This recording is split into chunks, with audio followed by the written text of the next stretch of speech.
It's an interesting phenomenon.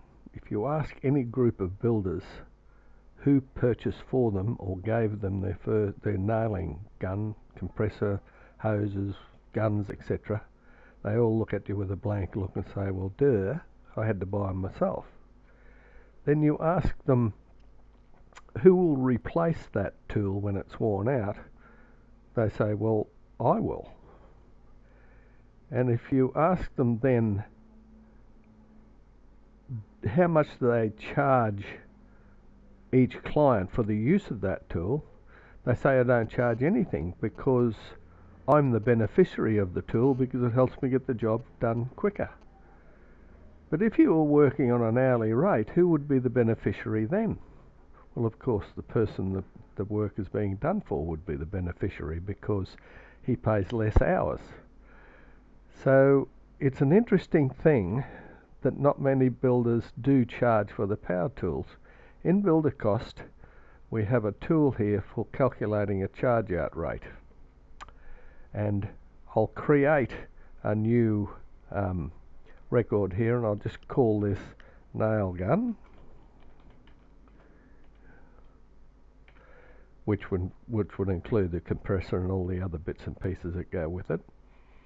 And we'll say we're going to spend about $1,100 on this thing based on all the bits and pieces we're buying, and we think that we're going to keep it for about 8 years before we have to replace it, and we're going to depreciate it at about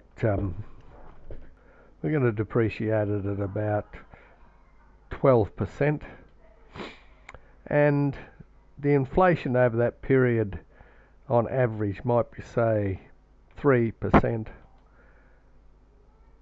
41 actual work weeks a year, days a week we're going to use it, number of hours we use it a day, say 6 hours. Recurring annual costs, well, this could be for oil and so forth, say $10 a year just to buy oil, and well, maybe a bit more, say $25, and that's the annual cost, maybe insurance at $25. Now the recurring cost per day, say $5 a day, and an acquisition date, we can put that in here. So if we calculate this right now, you'll see that we should be charging that tool out at $6.34 a day, or at $1.06 an hour.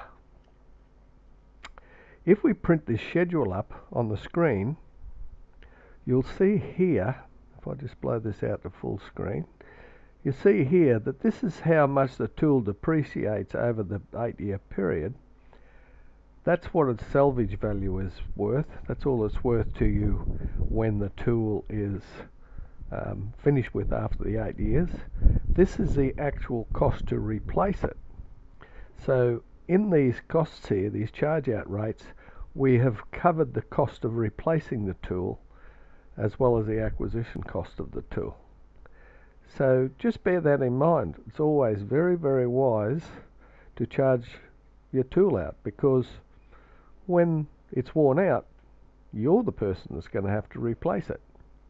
You can do this with any number of tools you like, and then you can print out a kit schedule. So if I had more than one item in here, I had nailing guns, power saws, etc., etc., etc., I could have a complete list and give me the total charge out rate for all of my gear that's got to be replaced on a certain time frame. So I hope that's enlightening for you people, and start charging for the power tools and other tools you have to buy and you have to replace. That's the end of this presentation.